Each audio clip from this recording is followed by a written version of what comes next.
El título de esta noche es Injertados para dar buen fruto.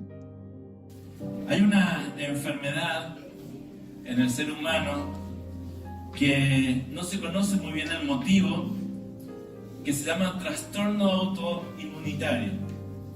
Es un trastorno que ocurre en nuestro sistema inmunitario, en nuestro propio cuerpo, donde una célula de nuestro propio cuerpo se sale de los carriles normales, se sale de su normalidad y ataca a nuestro propio cuerpo. ¿Sí? Es una enfermedad autoinmune.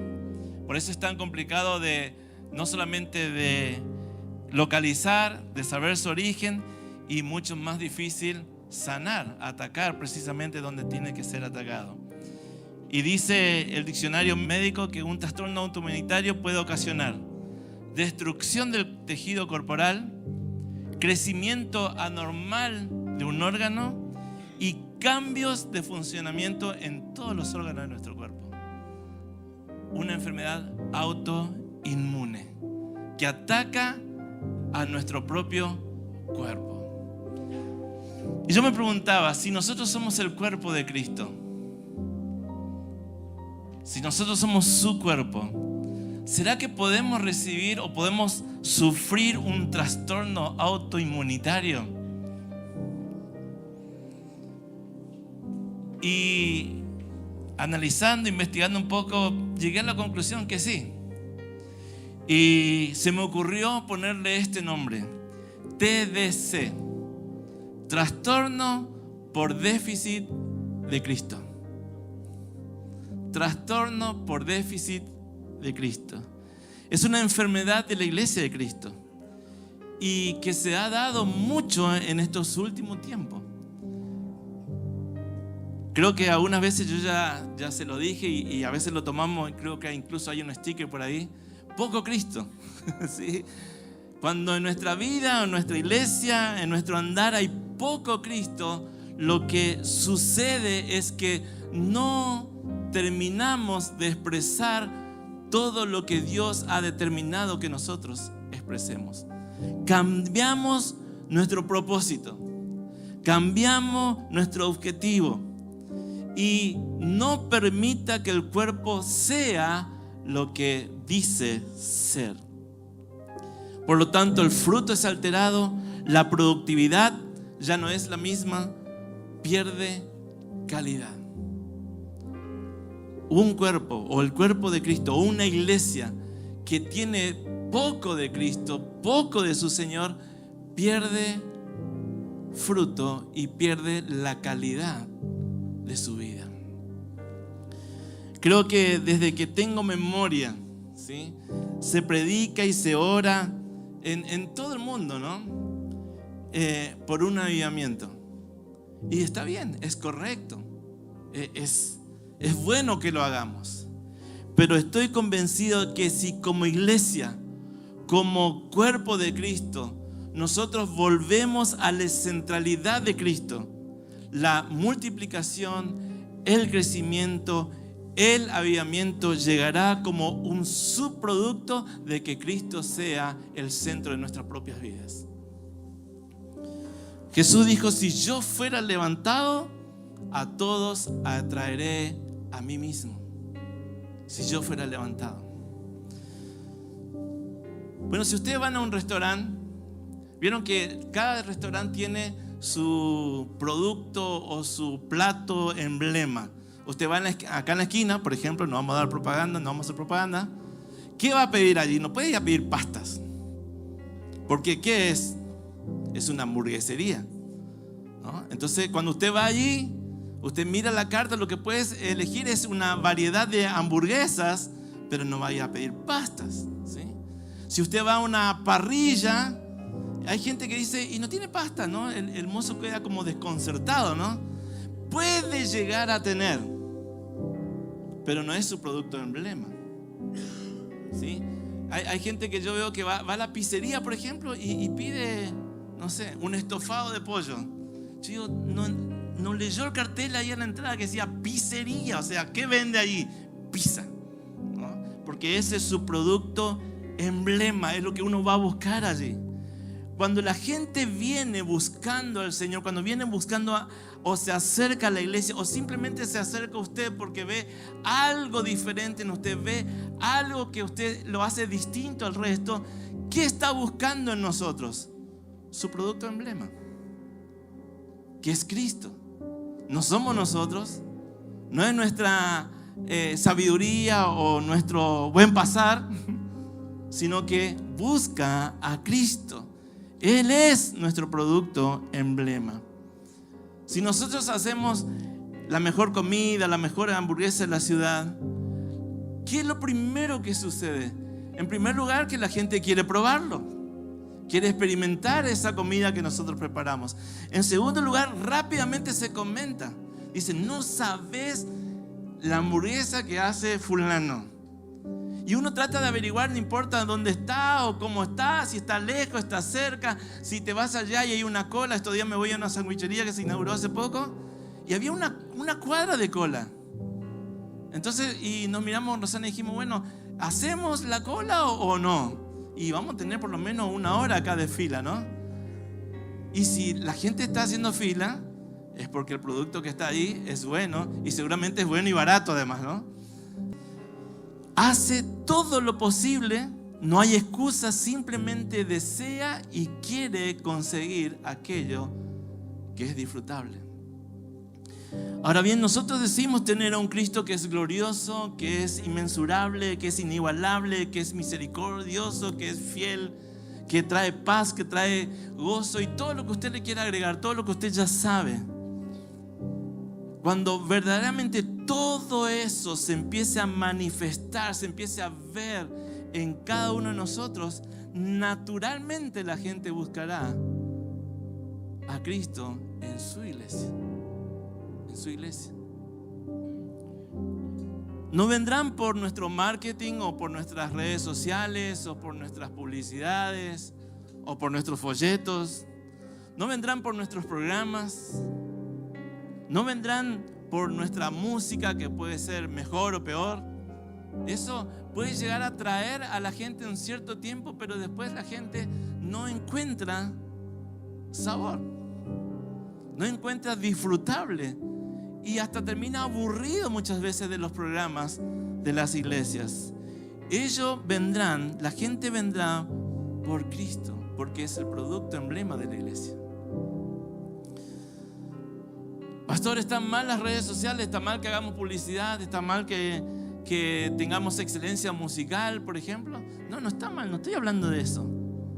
Pero nada de eso puede producir transformación en las personas. El único que produce un cambio, alguien que llena el vacío de las personas, es Cristo. Es nuestro Señor Jesucristo. Jesucristo es el único que quita todo vacío que la persona siente. Aunque mucho le cueste reconocer, pero todo el mundo vive buscando una respuesta para su propia vida. La gente busca llenar, satisfacer con algo ese deseo, ese vacío interior que todo el mundo tiene y que a veces ni sabe qué es. Cristo es la única respuesta a todas las preguntas del ser humano. Él da sentido a nuestra vida, Él da propósito a nuestra vida, Él es nuestra vida. Es necesario que para que la iglesia pueda llevar o pueda hacer todo lo que Dios planificó ser a través de la iglesia, que Él crezca y que nuestro yo o que yo mengüe. Él debe crecer, Él debe tomar más tiempo, más parte, más lugar en nuestras vidas y por lo tanto también en nuestra ciudad, y eso también se va a contagiar a todo nuestro país y eso va a hacer o va a traer como consecuencia un avivamiento. Entonces, ¿cómo vencemos el TDC? ¿Cómo vencemos el trastorno de poco Cristo? La respuesta es permaneciendo en Él. La respuesta es permanecer. Y dice el diccionario de la Real Academia Española, que parece que lo escribió un cristiano, porque dice: permanecer es mantenerse sin cambios, sin mutación, en un mismo lugar, estado o calidad.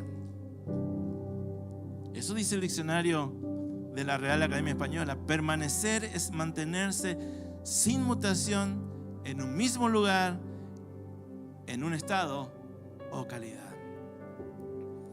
Permaneced en mí, dijo Jesús en Juan capítulo 15, versículo 4. Permaneced en mí y yo en ustedes, en vosotros. Como el pámpano no puede llevar fruto por sí mismo si no permanece en la vid, así tampoco ustedes si no permanecen en mí.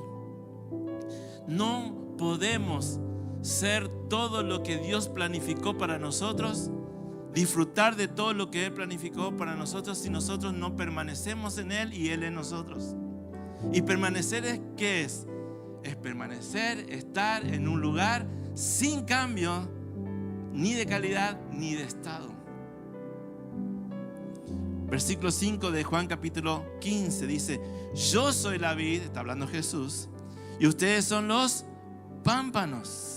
El que permanece en mí y yo en él, este lleva mucho fruto, porque separado de mí nada pueden hacer.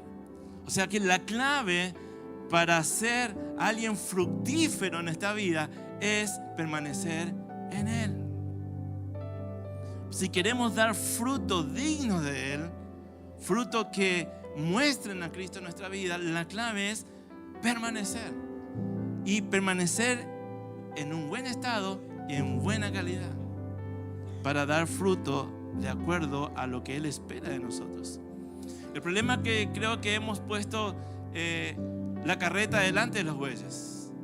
Hemos trabajado mucho tiempo en tratar de producir fruto, pero por nuestros propios esfuerzos, por nuestros propios programas, tratando de hacer todo tipo o trazar todo tipo de estrategia para ver si a alguien le convencemos de que Cristo vale la pena.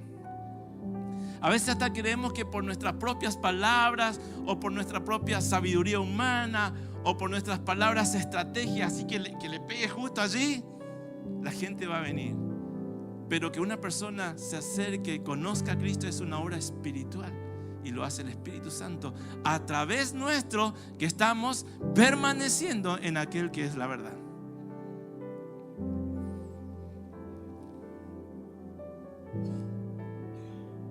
El trastorno de poco Cristo quitó nuestra pasión por Él.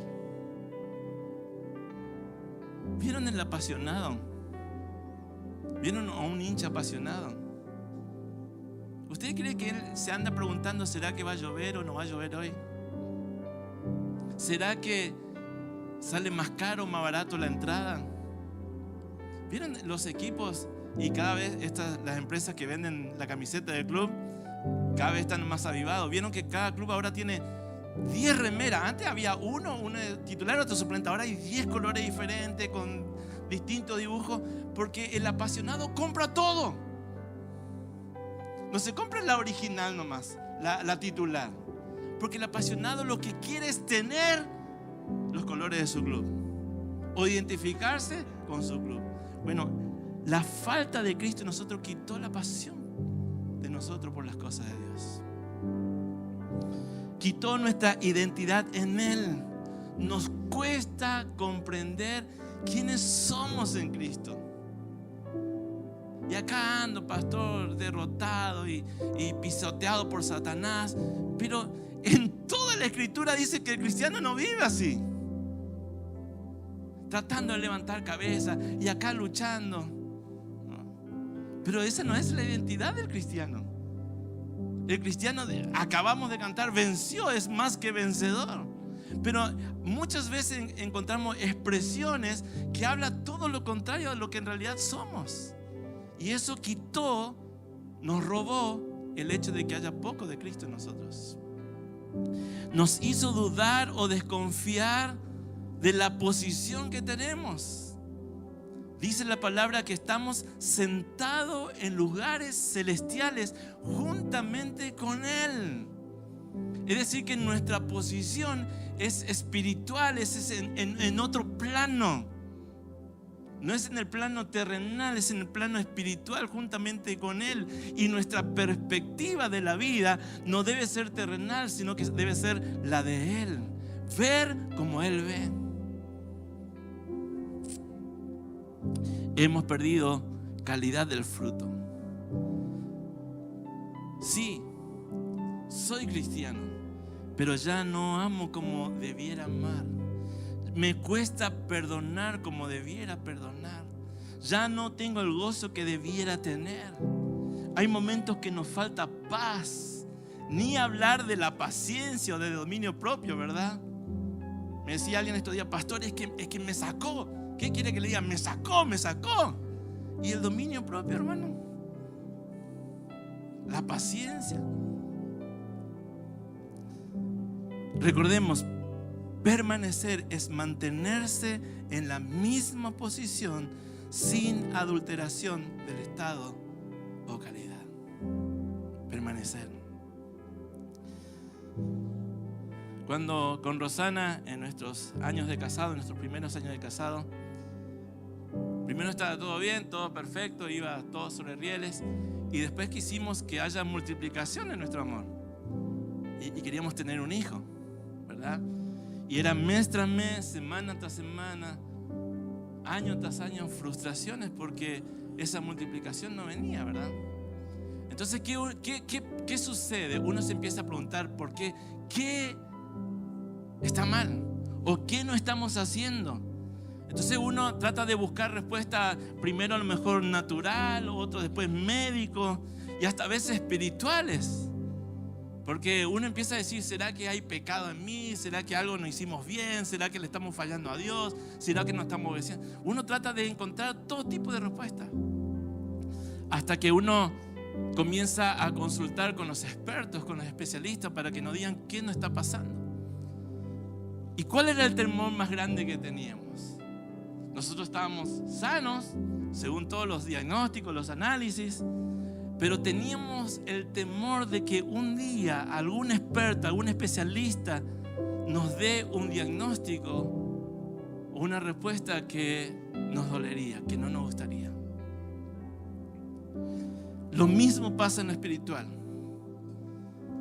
Cuando le empezamos a preguntar o nos empezamos a preguntar por qué no viene ese famoso avivamiento o por qué no nos estamos multiplicando, el experto, que es el Espíritu Santo, puede venir con respuesta que nos puede sorprender o que puede no gustarnos. Siempre estuve peleado con una frase que escuché desde chiquito. Cada vez que alguien preguntaba por qué no nos estamos multiplicando, y esto era muy de nuestra denominación, ¿por qué la iglesia no crece? ¿Qué decían los líderes? Nosotros no somos muchos, pero somos buenos. Esa era la respuesta, ¿no? No somos muchos, pero somos buenos. Además de que esconde cierto orgullo, ¿no? Porque no somos muchos, pero somos buenos. Ya hay un orgullo ahí escondido por debajo del zapato, ¿no? La frase era patética, ¿no? Pero Sebastián, ¿qué siempre argumentaba? Si somos tan buenos, ¿por qué somos tan pocos? Es como que tu club preferido va a decir: no, pero estamos jugando bien. Nunca ganamos nada, pero estamos jugando bien. ¿Por qué si producimos la mejor hamburguesa, la mejor pizza, el mejor asado, nadie nos compra?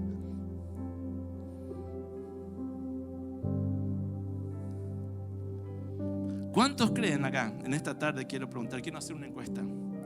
¿Cuánto creen que podíamos alcanzar a más personas en nuestra ciudad? ¿Verdad que sí? Pero sinceramente, como iglesia, como lo venimos viendo, la iglesia no es cuestión de número, no es cuestión de estrategia, sino que es una cuestión espiritual. Es Cristo viviendo su vida en cada uno de nosotros. Es evidencia. y que la respuesta no es humana, sino que es espiritual. Y el experto nos va a dar una respuesta espiritual. Creo que la mayoría ya conocemos la respuesta, pero no nos gusta la respuesta que nos puede dar el Espíritu Santo. Porque a todos nos gusta hablar y saber las cosas del Espíritu, pero ¿estamos dispuestos verdaderamente a vivir la vida en el Espíritu? ¿Estamos dispuestos que Él sea el centro de nuestras vidas? ¿Estamos dispuestos que Dios ocupe no el primer lugar en nuestra agenda, sino que nosotros estemos en su agenda?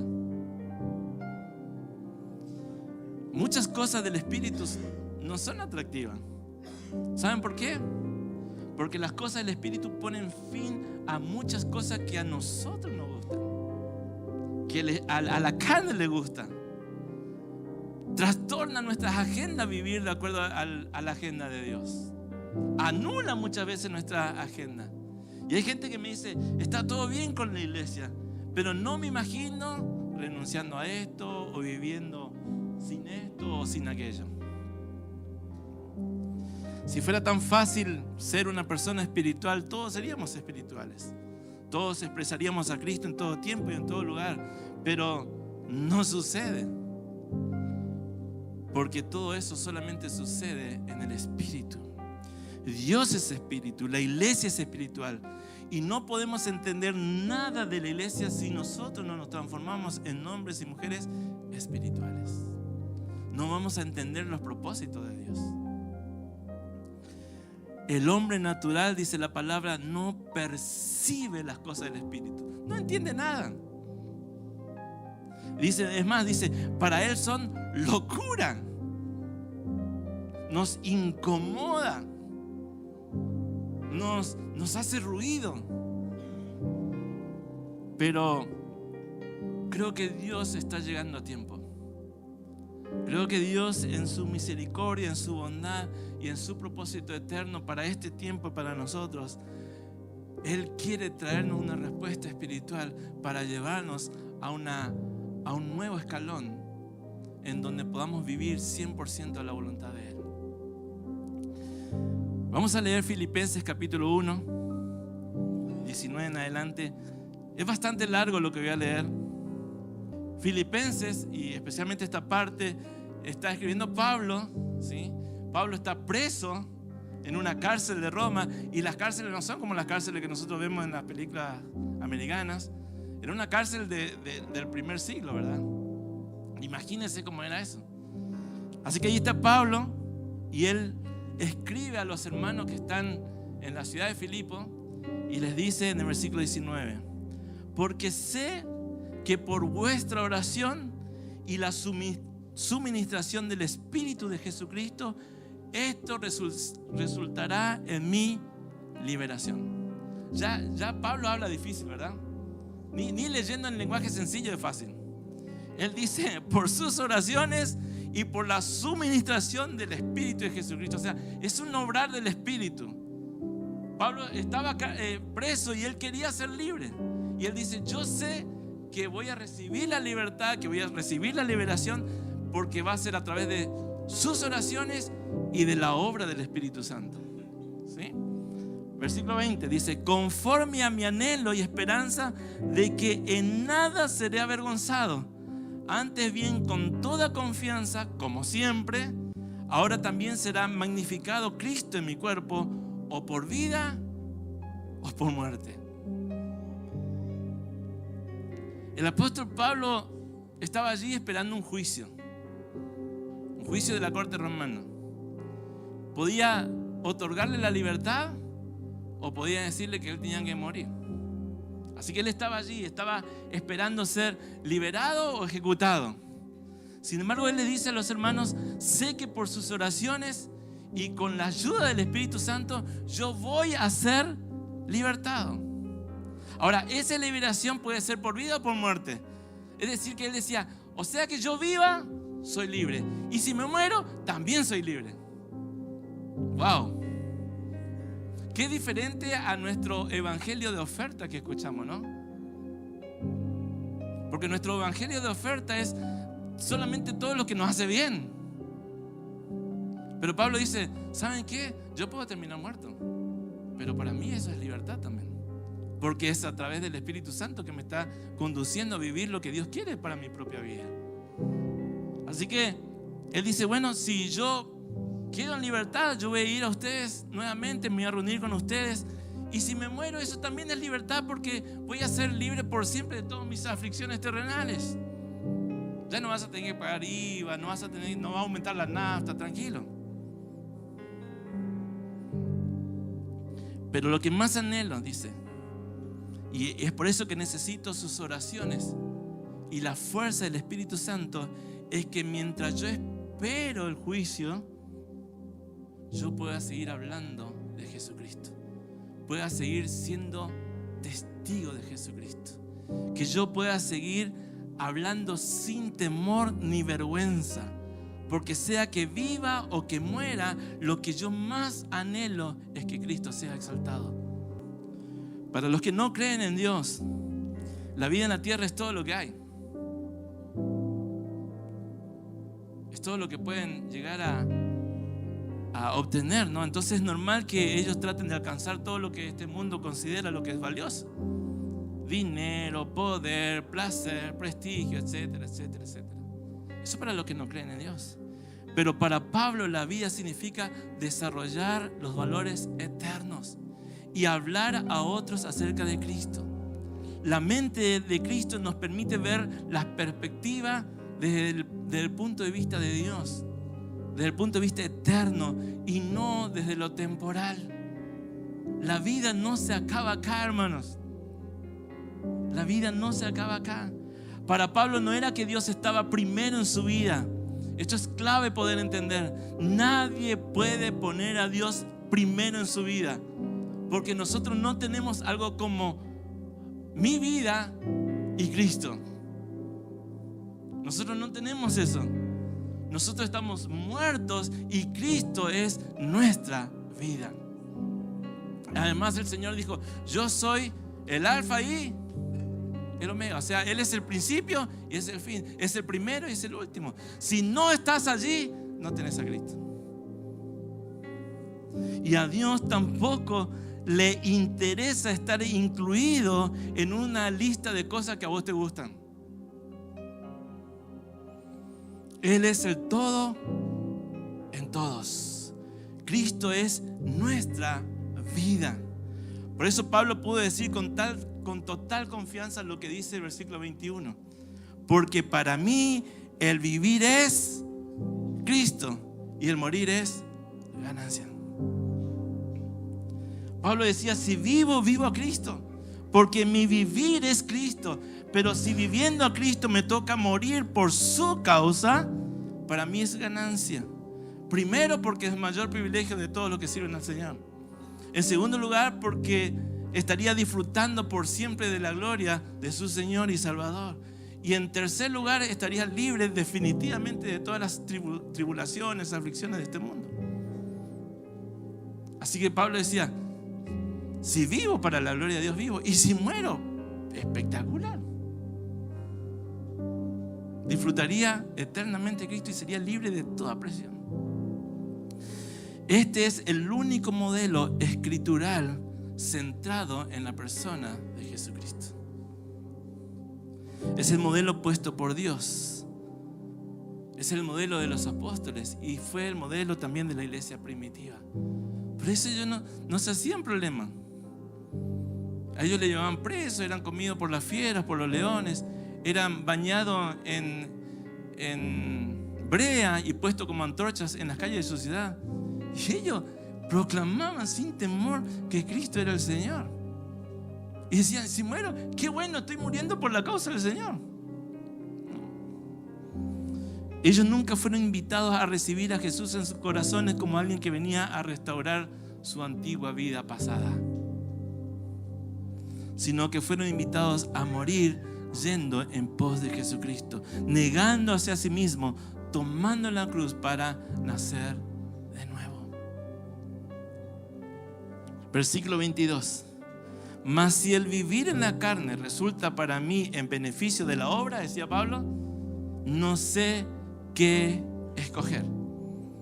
Porque de ambas cosas estoy puesto en estrecho, teniendo deseo de partir y estar con Cristo, lo cual es muchísimo mejor, pero quedar en la carne es más necesario por causa de ustedes.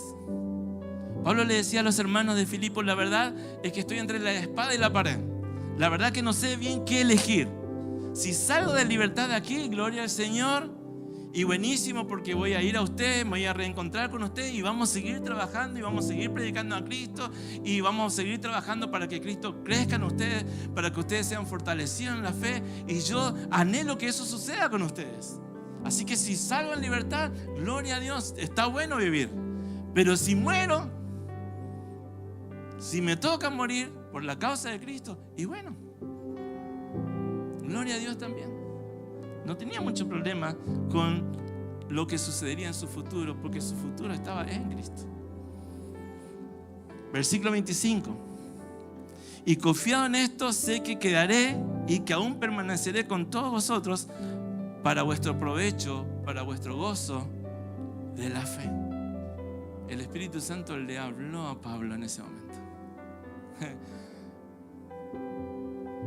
Vivía en el Espíritu. Para muchas personas pareciera locura que Dios hable y que Dios cuente su propósito.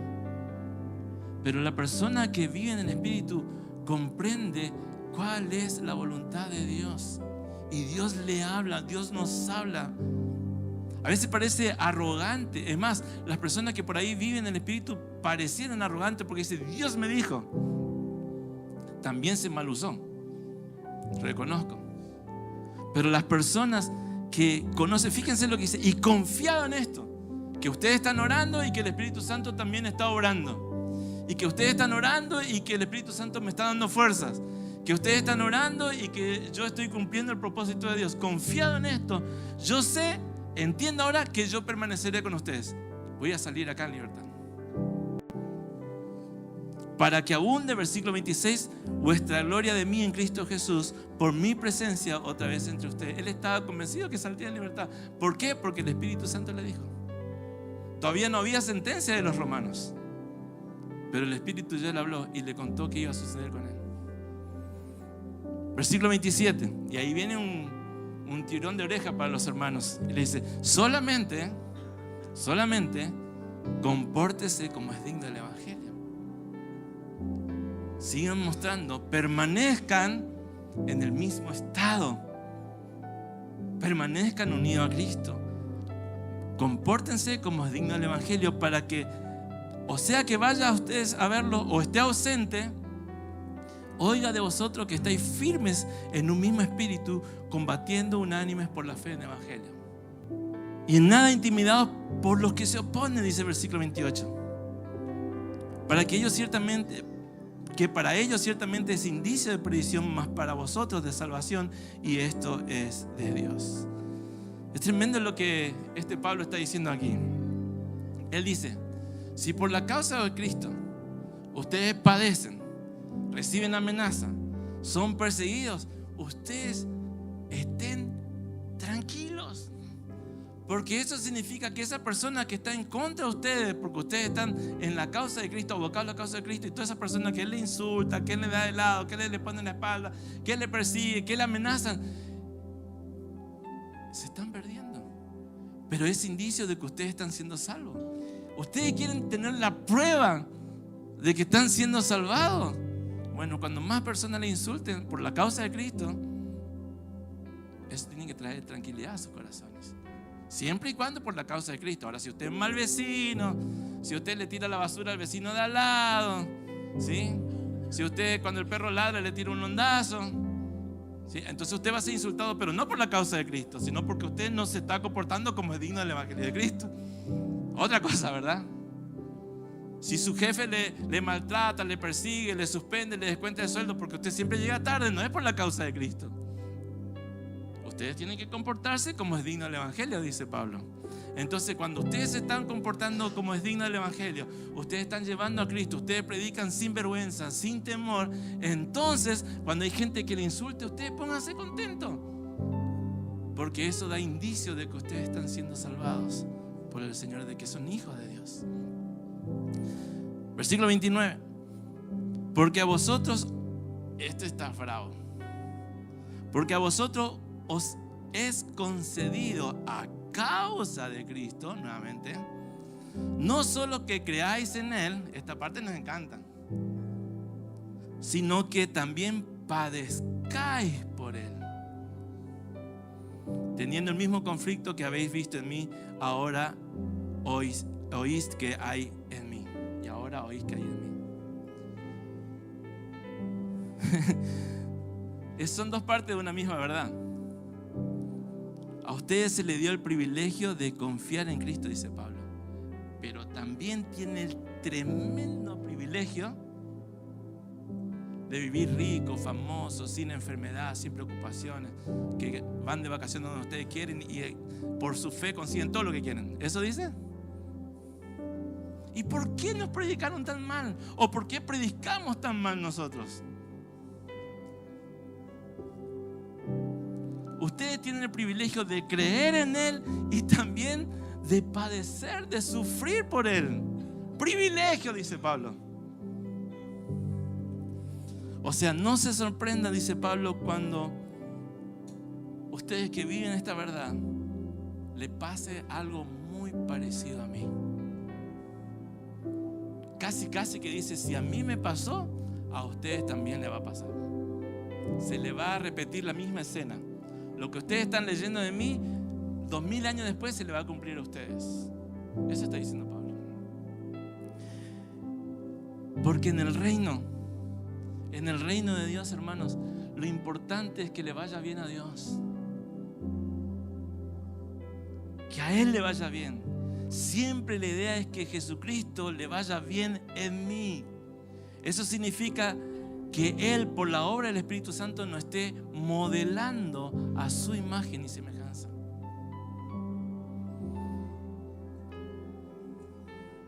Hay experiencia en la vida cristiana que cuesta explicar, ¿verdad?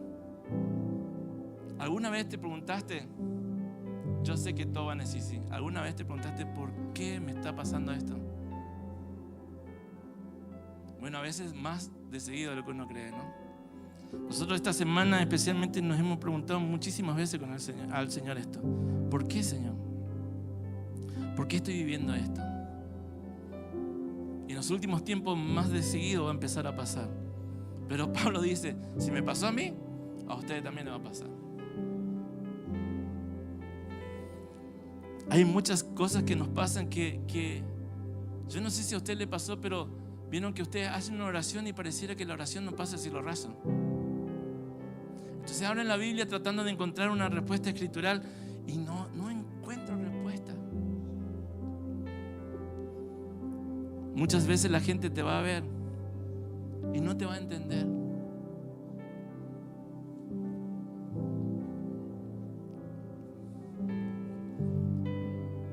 Pero dice el mismo apóstol Pablo, recuerden que no es la palabra de ustedes el mensaje, sino que ustedes son el mensaje. Ustedes son cartas leídas por todo el mundo. Nosotros somos el mensaje. Entonces la pregunta es, ¿qué la gente puede leer en nosotros en nuestra circunstancia actual? ¿Qué la gente puede leer en nosotros? Ayer con los líderes teníamos un retiro y hablábamos que justamente Pablo también escribiendo a la iglesia de Tesalónica, hay todo un caminito que él trazó y dice, ustedes en primer lugar estén siempre gozosos. En segundo lugar, oren en todo tiempo. Oren en todo tiempo, dice. O sea, ustedes no dejen de orar, no dejen de tener comunión con el Señor. En tercer lugar, den gracias. Den gracias. O sea, hay un caminito. O sea, la gente eso es lo que va a leer en nosotros. La gente va a leer cómo reaccionamos delante de los mismos problemas que ellos tienen. Ahora fíjense, este mismo Pablo, en la misma carta a la misma iglesia, él dice en Filipenses capítulo 4, versículo 4: alégrense siempre en el Señor. Insisto, dice él, alégrense. En Reina Valera, ¿cómo dice? Regocíjense. Que su amabilidad sea evidente para todos. Hermano, no hay hermano con cara de limón. Que su amabilidad sea evidente a todos. ¿Por qué? Porque el Señor está cerca. Porque el Señor está cerca. No se inquieten por nada, versículo 6. Más bien en toda ocasión, con oración y ruego, presenten sus peticiones a Dios y denle gracias. Vez pasada me preguntaban: pastor, ahora que usted dice que ya el Señor, que Jesucristo es nuestro todo, que ya no tenemos necesidad de nada porque Él es nuestro todo, no tengo que orar más por mis necesidades. Lean este pasaje. Dice: usted oren por todo, en todo tiempo, en todo lugar. No estén afanosos, no estén angustiados. Cuando estás angustiado, yo le decía a los hermanos, muchas veces en la madrugada me despierto preguntándome por un montón de cosas. Por la salud nuestra, por el futuro de mis viejos que están como a 1000 kilómetros de acá, que están enfermos, que tienen sus necesidades también. Y me despierto. ¿Usted cree que yo no me preocupo? Claro que me preocupo también. Pero en el mismo instante que yo me despierto preocupado, pongo mi angustia, mi necesidad y todo en Él. Ahora, cuando yo vivo mi propia angustia, me levanto estresado, chinchudo, no tengo ganas de leer la Biblia, porque no descansé donde tenía que descansar. Pero dice: no se inquieten por nada, más bien, o mejor, en toda ocasión. O sea, cuando te va bien y cuando te va mal, con oración y ruego presenten sus peticiones a Dios. Y ya denle gracias. Y fíjense lo que dice el versículo 7. Y entonces se solucionarán todos tus problemas. Dice: ¿saben lo que van a tener? Paz. Paz. Y tenés paz, pero la boleta está ahí que dice 90,000 pesos de luz. Y algunos dicen: amén, hermano, no me vino mucho más que 90, pero bueno, no importa, usted. Y la paz de Dios, que sobrepasa todo entendimiento, cuidará sus corazones y su pensamiento en Cristo Jesús. Paz. Deja las cosas en las manos del Señor. En Romanos habla de que nosotros somos como ramas de un olivo silvestre, que fuimos injertados en un olivo cultivado, que representa a Cristo, ¿verdad? ¿Cuál es el propósito de un injerto? Tuve que buscar mucho Wikipedia esta semana. ¿Cuál es el propósito de un injerto? Y dice: el propósito final de un injerto es mejorar y multiplicar el fruto. Mejorar y multiplicar el fruto. Nadie hace un injerto por otra cosa. No tendría sentido. Ahora bien, para hacer el injerto, 2 ramas o 2 árboles tienen que ser cortados, rotos. La rama a injertar se coloca en el buen árbol. No se coloca al lado, no se le coloca cerca, no se le coloca con, se coloca en el olivo a ser cultivado. Cristo fue partido en la cruz por nosotros. Y dice Romanos que fuimos crucificados juntamente con Él. Y una vez hecho el injerto, se lo sujeta fuertemente a ambas ramas, uno con el otro, para que permanezca firmemente unido al árbol. Entonces el buen árbol, el buen olivo, empieza a pasar su vida o la savia a la rama injertada. La rama injertada pierde contacto con su raíz, es cortado. Y ahora el alimento, la vida que recibe es del árbol bueno, del árbol original, del olivo bueno. Ahora, fíjense qué interesante, porque la rama silvestre sigue siendo silvestre, pero ahora recibe la vida de aquel que tiene otra calidad. Y dice, los biólogos dicen que mejora la calidad del fruto y mejora la cantidad de fruto que da esa rama injertada. Jesús dijo: todo pámpano que en mí permanece, este lleva muchos frutos. Entonces, primero la permanencia de Cristo se manifiesta en fruto. ¿Cómo sabemos si una permanencia es leal, es verdad o es falsa? Por los frutos.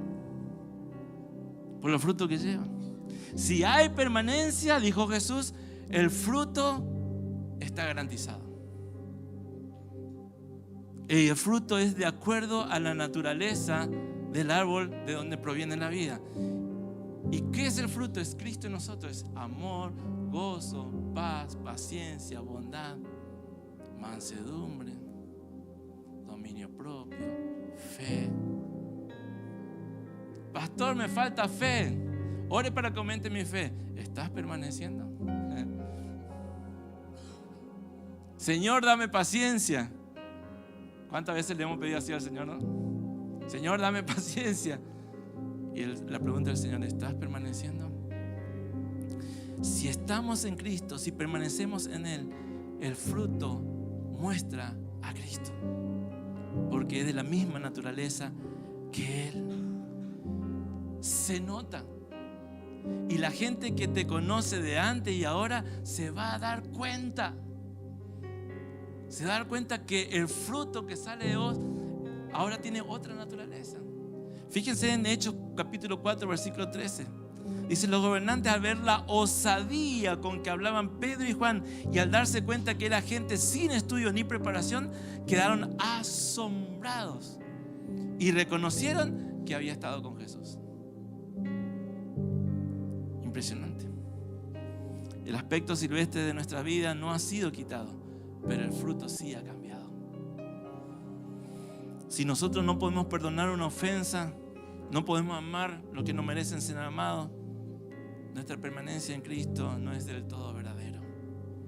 ¿Qué nos falta? Más sabia, más vida, más Cristo.